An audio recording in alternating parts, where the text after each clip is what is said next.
সেই আলেম তাকে পরামর্শ দিলেন, ইত্তাকিল্লাহ, আল্লাহর ব্যাপারে তাকওয়া অবলম্বন করো।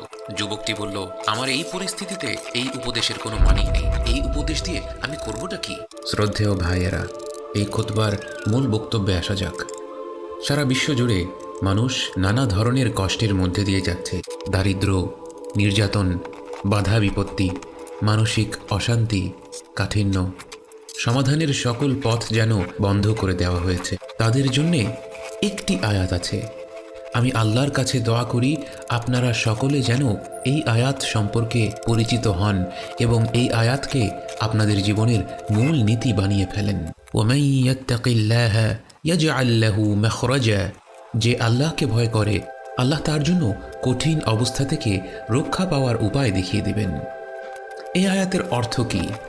এর মানে যখন সব দরজা বন্ধ আর আপনি জিজ্ঞেস করতে থাকেন এখান থেকে বের হওয়ার পথ কোথায়, আপনি দরজায় কড়া নাড়ছেন কিন্তু একটি দরজাও খুলছে না। চাকরির দরজায় কড়া নেড়েছেন, দরজা খুলেনি।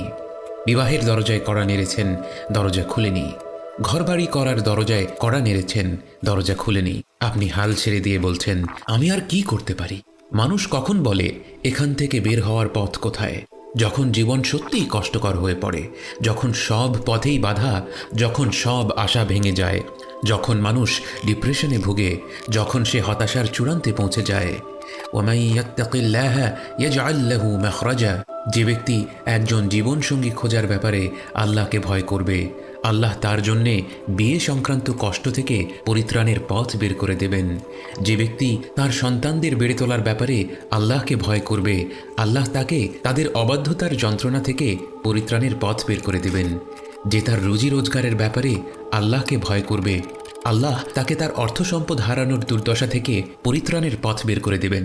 যে একমাত্র আল্লাহর ইবাদতের ব্যাপারে আল্লাহকে ভয় করে, আল্লাহ তাকে শিরকের সর্বনাশ থেকে পরিত্রাণের পথ বের করে দেবেন। যে তার ব্যবসায়িক লেনদেনে আল্লাহকে ভয় করবে, আল্লাহ তাকে লোকসান থেকে পরিত্রাণের পথ বের করে দেবেন।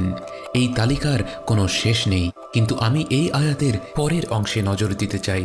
ওয়ামান ইয়াত্তাকিল্লাহা ইয়াজআল লাহু মাখরাজান ওয়ারযুকহু মিন হাইথু লা ইয়াহতাসিব, এবং তিনি তাকে এমন জায়গা থেকে রিজিক দান করবেন যা সে কল্পনাও করেনি। এই কথাগুলো মহাবিশ্বের স্রষ্টার কথা, এই কথাগুলো রব্বুল আলামিনের কথা, এই কথাগুলো স্থান কাল নির্বিশেষে সবার জন্য প্রযোজ্য। যে যেই পরিস্থিতিতেই থাকুক না কেন, অবস্থা যতই কঠিন হোক না কেন, দরজাগুলো যত শক্তভাবেই বন্ধ করে দেয়া হোক না কেন। দিমাশকের উলামাদের একজন আমাকে বললেন, 28 বছরের এক যুবক তার কাছে এসেছিল। তার নেই কোনো ভালো চাকরি,